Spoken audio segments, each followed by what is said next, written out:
Happy Thursday and welcome to On the Move with Nan and Kam. We are in our post 10K era. We really, we're always twinning by accident. So this happened.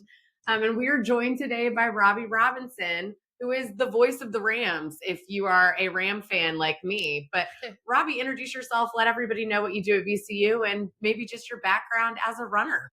Well, thanks for having me on. It's awesome to be with you. And gosh, having it like one of the first ones after the race is really neat. As you said, Nan, I'm the voice of the Rams, which means I do the radio play-by-play for VCU basketball and just finished my 17th season doing that. So I've been doing it since the late 2000s, which is awesome. And it's as much fun as you would want it, as you would think it would be. I get to go on the road with the team and get to go to the tournaments, whether it's the preseason tournaments or the NCAA tournaments. And I get to sit courtside and call the action of all the VCU basketball games. So I'm kind of embedded on the team, and it is just, it's awesome. It's fantastic. And from a running standpoint, I've always enjoyed running. Like even since I was in elementary school, I was going through like some old stuff like a couple of years ago. And I found this like laminated shoe, and apparently in third grade at Harrington Elementary in Plano, Texas, I was the most outstanding runner. Now I don't think I was the fastest, but I was, I guess I ran the most. I think I ran 74 miles that year in PE at Harrington Elementary as a Husky. Impressive. Look at you, Thank you very much, Nan. I appreciate that. I felt like it. So that, and I've kind of run ever since. In college, I played baseball at UVA and I was a pitcher. Back then, I don't know if they still do it now. They've changed all the physiological training for athletes, but we'd run a lot. Like that's what pitchers would do. When you would pitch, you'd have to go run 4 or 5 miles. So I kept running. And really ever since I graduated from UVA, I've continued to run. Nothing crazy. It's not like I do 75 miles a week or anything like that, but I've always kind of consistently run as my major exercise. And I really enjoy doing it. It's a ton of fun for me. And I've got a group of guys that I do it with on Tuesdays and Fridays that we meet at U of R on Tuesdays, and we meet over at Mary Munford Elementary on Fridays, and we run around the neighborhoods and do different kind of routes. And that's kind of my running background. And yeah, that's my history of running. Yeah, we talk a lot on here about how the community running, like running with a group or accountability partners is like huge. So I think that's awesome. Also, like don't sell yourself short when you say you're not running many miles, because your time, we're doing like 7-minute miles. We're wild. You better go, Robby. I'll be honest with you, I surprised myself because we usually run. I wanted to break 740 pace because that's normally what broke it. I somehow did. And then I got out to a super fast start and I was like, oh my gosh, like I ran a 6:50 first mile, which was like, I was like, what are you doing? That's amazing. This could be really bad around mile 3 or 4. But I found, and I'm sure we could talk about this a lot, but it is such a wonderful event on so many different levels. For someone, it's perfect for someone like me that I'm competitive enough. Like one of the biggest things I get out of it is it's a big sporting event. Like it is a wonderful community event, and it gets people from all different, all different physical, the whole thing. Like it's just such a great diverse event. You see so many different people. Yeah. But it is a big sporting event. You have the national anthem at the very beginning, which always touches me like in a really cool competitive way, because like, no, this is a big deal. And you have people that win it that are professionals or close to being professionals. So for me, when you add all that in the competitive side of it, like I really wanted to go out, and I was not in it just to have some fun run. Like I really wanted to push myself and do a PR. Usually when I run with the guys, I don't listen to music, and I had headphones in. So I had like my whole playlist and like motivational playlist. And then when you couple that with the fact that there's not any huge hills, there's definitely hills. Like it is not a straight climb, but there's hills for sure. But not like hills in the west end of Tuckahoe or around U of R type of hills. Not at all. And then you have all the encouraging people around you and other people that are kind of racing your pace. Like it was awesome. So yeah, when I got to a point, like at the 4th mile, I was like, man, you're at 28 minutes here. Like like you're gonna break whatever pace you are. And then I got to 5 and I was like, whoa, you could. So I really like the last mile, I wanted to get a sub 44 and I just missed that. I did 44:07, which I was let's just go sub pretty fired up about 13th in my age group. Like I want to get the biggest thing, I want to get top 20 in my age group, and I'm 50 to 54 and I got 13th. And so you're talking to someone that's actually pretty fired up about like, as it should be. I like it. You should definitely be fired up about it. Was it a PR, I'm guessing? Well, probably not ultimately because I'm older. Like I think we'd have to go back to Texas. Maybe when you ran your we'd have to go back to Harrington Elementary, Plano, Texas, running. I think I'd have to go back in the mid 2000s. I ran the Cooper River Bridge run in Charleston. And like, I kind of trained hard for that one. I think I ran like a 41 then, but I was like 29 years old. So that was a long time ago. I was also going to say, I was thinking about it. I'm like, when did you really you had to be a runner, obviously, because I was like, when did you really have time to train? Because you've been on the road with basketball nonstop. Because I was going to, when did you, I guess it was like March 20th weekend. Is that when you came home? Yeah, so I think it was the weekend of the 20th. I think that was when we were in Denver, give or take a couple days or so. I'd have to look back on the calendar on that, but we played the 20th. That was the first game.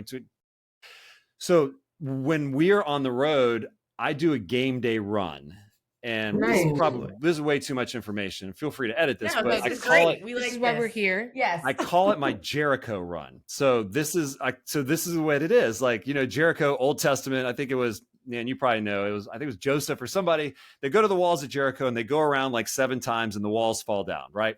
I think that's the Old Testament biblical story. So wherever we go, if I can, and most times I can, I run to the arena that we're playing, and I run around the arena a couple times to like mark our territory on the road.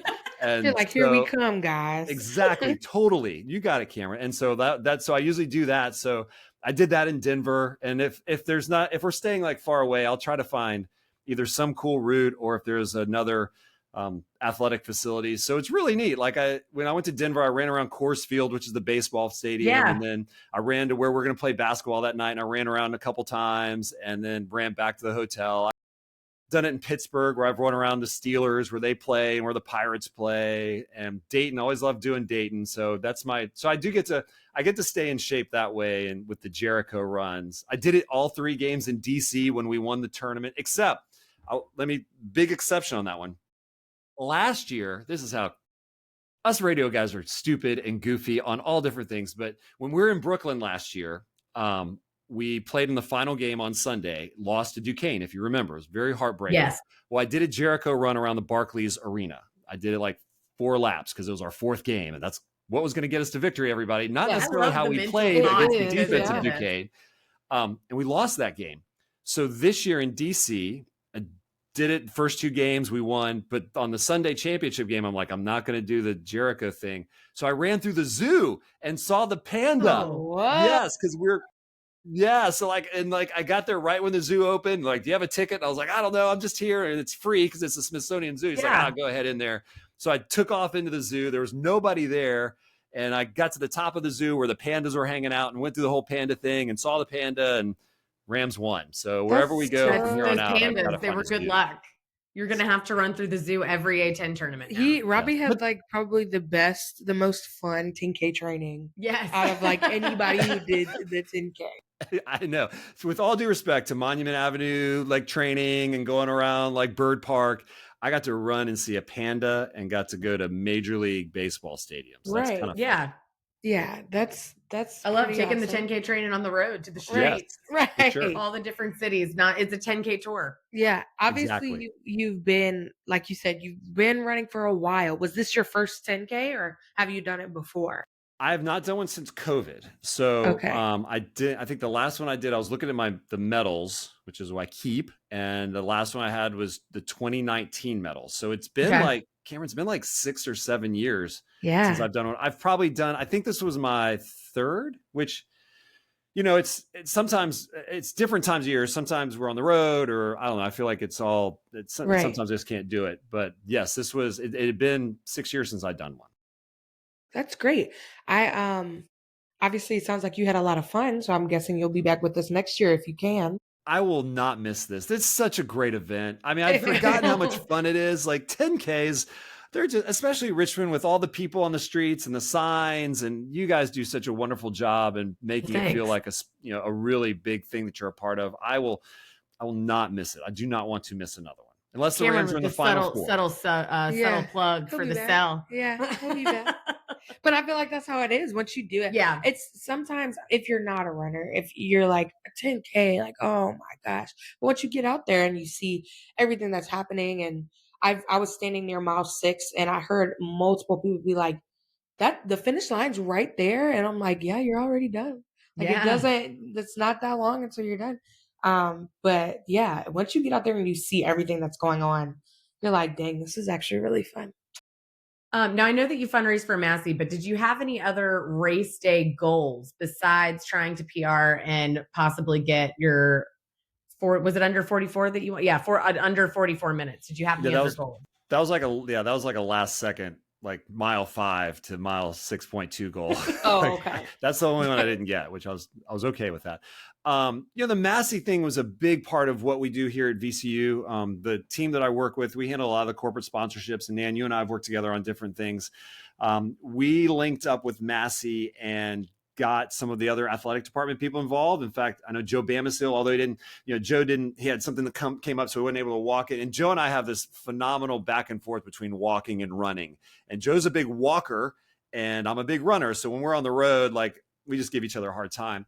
But we fundraised for that. And I think it was the first year we'd done it, kind of a one team type situation. And so we really want to continue to make that better each and every year with a lot of the elements that we have around VCU basketball, whether it's signage or radio or me talking about it on the radio. So yeah, so there was a fundraising aspect to it. And I know they're huge partners of yours, and talk about going both feet into something, the way they did it and having that block that was the Massey block is just so inspirational and cool that, hopefully while this year we fell a little bit short of exactly what we wanted to do, next year it gives us a chance to grow and like really bring, like, if you're a Ram fan and you're running it, we want you to be a part of Team Ram Nation. And this year was kind of a soft launch to that. And next year we're going to go even harder, where that list is super long of just Ram fans all up and down that are part of Team Ram Nation.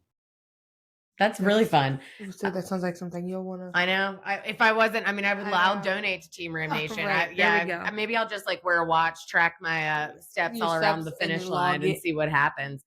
And obviously you kind of touched on this. Massey has been our charity partner for 20 years. This was their 20th year, which is crazy. I think they're one that I did that so many people identify with.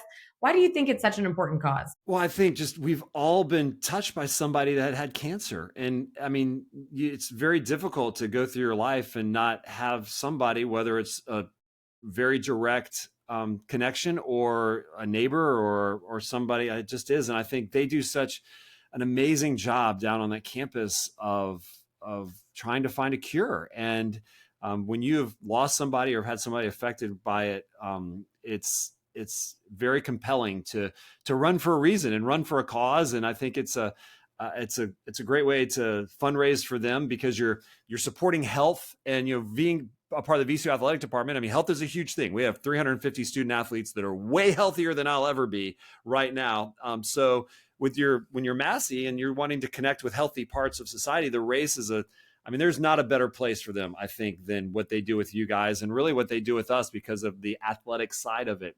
So I think it's fun to support people that are out running and doing things outside. And if that's a good way to donate, then I think it's great. And I think next year we're going to take it to another level next year with the Team Ram Nation. Because as you know, Nan, Ram Nation's huge. It's enormous. Right. There's 88% of the people living in Richmond have a 1 degree separation of people that either went to VCU or worked at VCU. 88% of Central Virginia. That is a crazy number. That is crazy. If you think about it, you're like, yeah, you're right. My brother did, or my aunt works there, or my next door neighbor went to graduate school there. So we're going to lean into that even more so next year. I think that's great. Throw it down. Team Ram Nation, Ram supporters, come out. We also just like logistically, I mean, I went to VCU, so I know that, it's Monument Avenue, but it is hard for me to not get in my like campus feels down there when I'm over, especially when we get closer to campus. Yeah. When you're like closer to like the commons area and you're coming down that final stretch, that's obviously, and then we end right in Monroe Park, right in front of all the dorms. And starts right in front of the Siegel Center. So it has such a good VCU tie-in too and we also always talk about one of the largest years of the 10K was the year that VCU went to the Final Four. I was not there because obviously I had to be in Texas to support the team. But that was our hugest like 10K that we've ever had. So it does have such a close tie to VCU, and I love that as a Ram fan. And Nan, like to your point, like we knew, like we were during the Final Four, and of course that was a long time ago. That's 14 years ago now. It seems like yesterday, but it was still 14 years ago. It feels like yesterday. It doesn't feel that long dating me. And it's like, and I remember hearing that they wrapped ribbons, black and gold ribbons around all the trees for the 10K. Yeah. And at that point, when I heard they did that, I was like, oh my, that really opened my eyes to how big of a deal our Final Four run was to the city of Richmond. And like, I can remember hearing that and almost getting emotional about just the fact that like the whole city was just wrapping their arms around VCU basketball. And the way they showed it was everybody wearing black and gold on race day. And so it just shows the connection between the race and the school is really tight.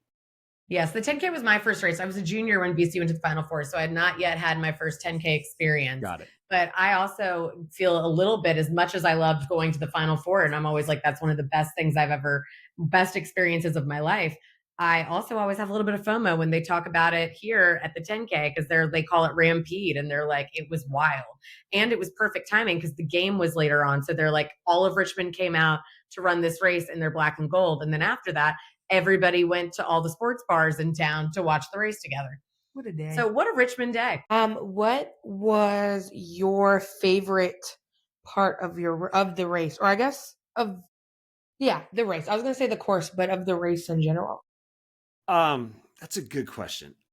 I think if you only allowed me to do one, I think it's actually the national anthem. And I mentioned that earlier. Like because I mean, people are wired up like me. We love competition. And when you go to a big sporting event, the national anthem is played. So it really is like, man, there's not a whole lot of times a 50-year-old dad from the near West End gets to do like big sporting events. They're not calling me to go to the Olympics anymore. Right. And you go to these games and you watch it, but you're not participating in it. Like you go to the VCU basketball games and we have the national anthem, but I'm not participating in it. I get to participate in it. So I get to kind of play a athlete for a little bit. So that part I just think is really cool. I love the beginning. I think the beginning is great, like running on Broad and then taking that left on the Lombardi is just, and then you come and you take that right onto Monument and there's just so many people there. And you're like, oh, so that part too, Cameron, I think is just all the people that are lining the streets. There's really not a dead spot if you think about it. Yeah, like it's amazing. It's really from the time you leave Broad Street to the time you come back right there at Monroe, there's not a dead area where you're just kind of running without people around. There's always people around to cheer you on. So a very close second to me would be just the support that people that live on Monument Avenue or come down and park and walk to Monument Avenue, the support that they have, the cheering and the funny signs. And I don't know, that makes it that much better. Yeah, John Lugbill, our executive director, ran it for the first time this year, since it was his last 10K as our executive director, and he's kind of responsible for creating it. And he mentioned he emailed all the staff on Sunday just to tell us about his experience as a participant. And he mentioned also to me in person, like the same thing you're saying, like seeing the American flag hanging down from the fire truck, that just being such a cool shot. And that's one I always look forward to from our photographers too. That one's always really neat. Also, the Olympics or some other competitive people might be calling you if you keep putting up sub 7 miles. Yeah, like watch out. The AARP Olympics might be like the retired people Olympics. You mentioned the course a little bit. So obviously we have our 10K Spirit Contest presented by the Richmond Experience as our partner on that one. And then tons of spectators. Like you said, I think one of the unique things that we talk about, you do other races, or when we go out of town and do other races, people will be like, oh, I really love such and such race. But, between mile 10 and 11, there's like a dead spot, you're not really seeing anything. And that's not really the case with the 10K, which makes it really unique. So what was your favorite spirit group or spectator crew porch party that you saw while you were out there? Well, I would want to start by just tipping my hat to Massey because the way that they do that, I think I would be it would be remiss not to do with their signs and the way they talk about their teams and all that. However, I think the work that the grannies put in at the very end, I think they stand out most. Now, by then I was exhausted and about to pass out, I feel like, after running like I ran. So I probably didn't get to enjoy them as much as maybe others did, but I did notice them. And if you're going to go to the effort to do that, I also love the power up signs. I don't know if you saw those, but like punch here for the power up. I thought that was cool. Like that was really neat to those do are really that. fun. So first place, probably the grannies, just because that was really fun. And if you put that kind of effort into it, you deserve to be at the top. But also a cool second place to the power up signs, whatever they like, the mushrooms, or it was like a Super Mario theme. I thought that was pretty cool. Yeah. I mean, obviously, like I see the grannies every year because they're out there, but I even got excited this year because there was like, you never know what's going to happen. And they brought like 4 new grannies out. And I was like, oh my goodness. I was so excited. I was like, am I looking at new grannies right now? So yeah, I definitely got excited with them too. And they're always a good time. Yeah. And the new grannies were their daughters. Yeah. The new grannies were one of the you're passing it along. There was also really there was like a master's party, I think, on Monument. Yeah. I don't know if you saw that. That was cool. Yes. I thought those people look like they're having a great time. And yes, I'm excited to see more pictures of that one because I just saw where somebody had the putting green like out front of the house, and they look like they had some sort of insane inflatable thing for kids too. They did. They had like this huge blow up thing. I saw a picture of it. I was like, that looks so fun. Obviously, like they threw a whole party for this, and then I'm sure they watched the Masters after. Yeah. But yeah, that's Did you stalk the grannies? The grannies also always on Friday night. My favorite is on their Jammin' Grannies Instagram page. They go out dressed up as the grannies and hit the bars around town. And they stay at a hotel together or hotel or an Airbnb for race night. And they always you just see all these grannies popping up everywhere, and they're like all these people randomly taking photos with them, and it's so fun. Right. Because this is most of them aren't even from Richmond. Like most of them drive or fly into Richmond just for this one day as like their meetup, and then they come back next year, and then that's it. So yeah, love those ladies. Yeah. If you could give a really quick pitch, obviously you can still donate to Massey until May 15th. Give us a quick pitch for people to still donate to Massey. And specifically to Team Ram Nation, because you said you didn't quite hit your goal. You could hit your goal. You have until May 15th. And that I appreciate you giving us the platform to do that. So I think if you go to vcuathletics.com/Massey, I think it actually directs you to our Team Ram Nation page. Like we forwarded it there. It's just such a wonderful cause with and the team. And I think, Ram Nation, they need to support Massey Cancer because that's part of our family. I mean, that's a member of our family that we are so proud of in so many different ways. And they do such wonderful things for so many people.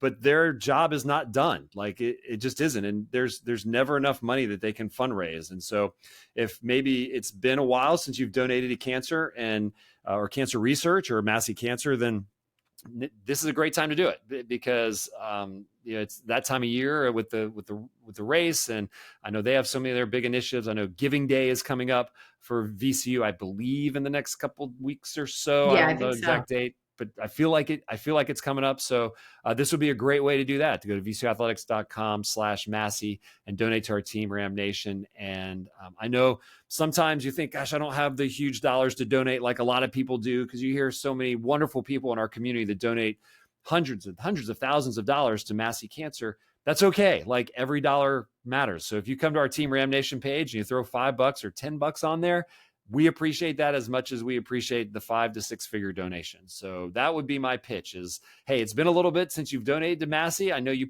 probably have done it in the past because we all have, because we've all been affected by someone with cancer. But maybe now is an even better time to renew that and do it to make Ram Nation even stronger on our Team Ram Nation page. Love that. Let's go, Ram Nation. Come on out. Show Robby and everybody else with VCU Athletics some love and donate to Team Ram Nation on Massey's website until May 15th. And thank you so much for being on today. And we hope that we loved hearing about your experience. We hope that you rest those legs up, still keep celebrating like you just finished a really fast 10K all week long. Well, I appreciate it. And I want to tell you guys what Sports Backers does in the community for this race and so many other things is such an asset to living in Richmond, Virginia. It just is. And this event that you guys have, this is the kind of thing that corporations, whether it's a CoStar or Dominion or whoever, they put that on their brochures to get people to come live here. And that doesn't just happen. Like races like that you just don't say, hey, we're all showing up on Saturday at 9:30. We're going to run around. Like your work that you, Nan, your team does is just so wonderful, and we appreciate it. And thank you so much for all of us in Richmond to letting us go out and run around the city for a day. Thanks. We're lucky. We love. I don't think we're so lucky that we have the Richmond community, because that's a community that really shows up and shows out for big events, and we really couldn't do it without them. That's something I feel like I say community 8,000 times during race week until I'm like sick of hearing it. Yeah, but that's what it is. And that even with VCU, like this community really supports things that continue to make our city vibrant. So we couldn't be more grateful to everybody that participates. Thanks for having me on. Thanks. Yeah. Bye, y'all. See you next week. See ya. Thanks.